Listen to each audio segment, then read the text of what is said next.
Welcome to Guitar Pedals and the Endless Search for Tone. My name is Malone, and I'll be your guide through the magical mystery tour of guitar pedals, what they do, how to set up your very own pedal board, and most importantly, how to lock down your tone. The first thing you've got to do while getting ready to put a pedal board together is decide what kind of music you'll be trying to play. Each guitar pedal is designed to produce a specific sound or specific set of sounds, so knowing what type of music you want to play is of utter importance before you start buying. After all, you wouldn't want to buy a metal distortion pedal for a church band. There are different types of guitar pedals, but these parent categories of all these types are compressors, drives, modulation, time-based effects, and reverbs. Each of these categories can branch off into what seems like endless types of pedals, but knowing the basics of each will provide enough information for those just starting out. Only to make things more complicated for consumers, the companies that make these pedals are even more varied than the pedal types. Each player has their favorite companies, but some companies do have a better reputation than others in providing quality products. The pedals made by these companies are most commonly referred to as boutique pedals. Once you decide what pedals you want, you have to set them up on your board. This can be easier said than done if you have a lot of pedals and not a lot of board. In this picture, you'll see my pedal board, an example of what happens when there's limited real estate on your board. It's sort of a puzzle because you have to figure out how to fit everything in one confined space. Not only does everything have to fit, but you have to leave room for the cables to connect to the pedals and what order you want the pedals to go in. That's called your signal chain. Going deeper into the signal chain, it's pretty much finding the order to put your pedals in.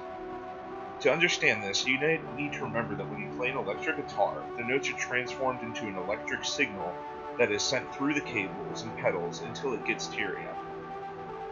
The pedals act on the signal in different ways, so putting the pedals in an order that makes sense is important. That's why there is almost a universally accepted order to put your pedals in. First, it goes through a compressor, which, like the name suggests, compresses the sound. Pretty much it tightens up your signal and can even out the volume of your dynamics.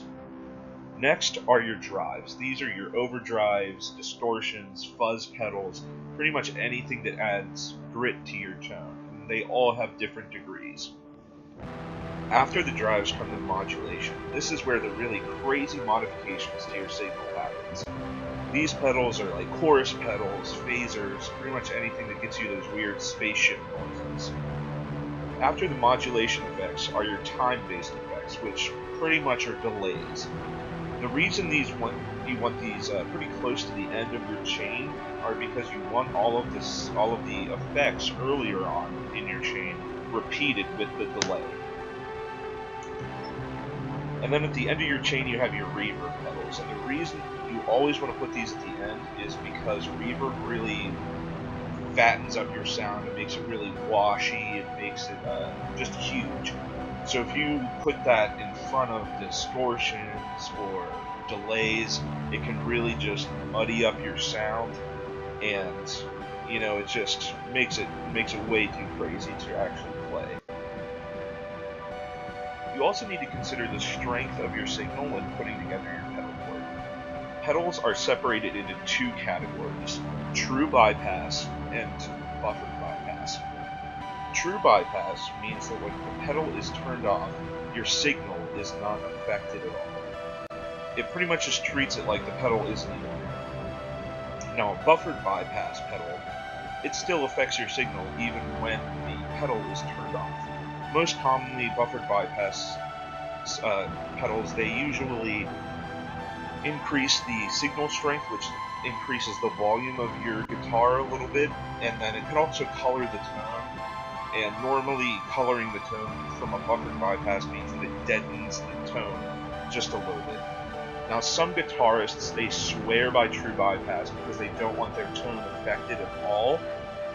But the reality of the situation is guitarists with a lot of pedals need that buffer to increase the signal strength. Pretty much, the more pedals you have, more cables you need to connect to them. And the longer the length of the cables from your guitar, it weakens your signal. That being said, some patch cables that go between pedals are better than others, and the higher quality of the patch cables means it's going to it result in less of that signal loss, even if it is a very long cable length. But as a rule of thumb, you try to keep your cable length to a minimum.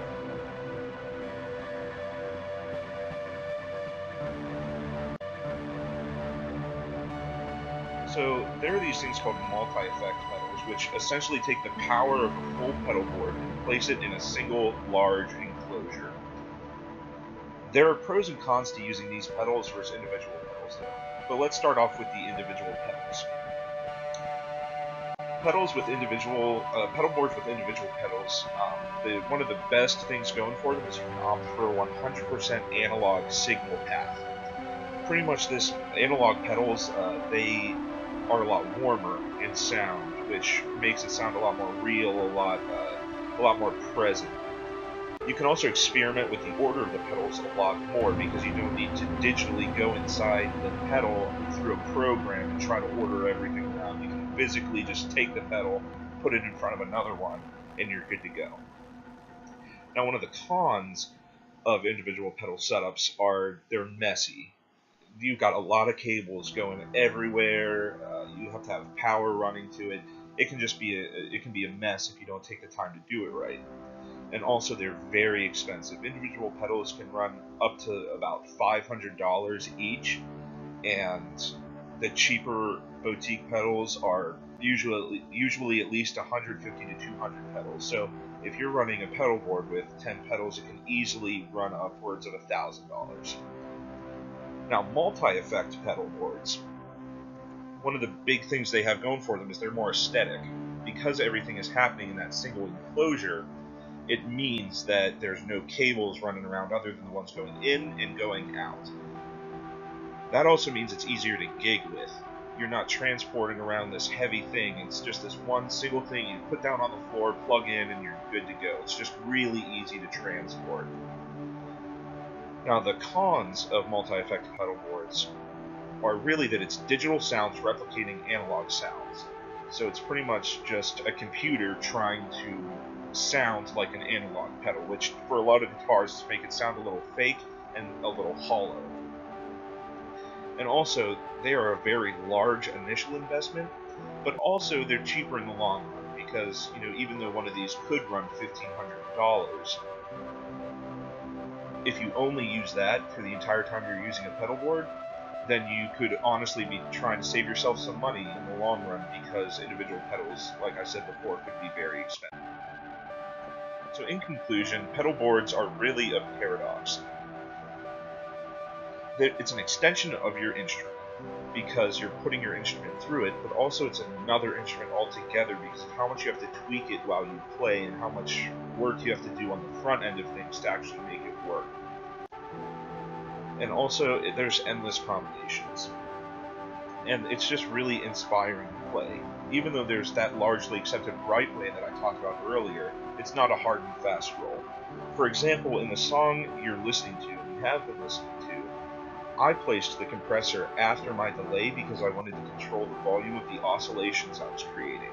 This resulted in a spacey, consistent volume in what would otherwise be a deafening cacophony of distortion if the compressor was placed at the beginning of the chain.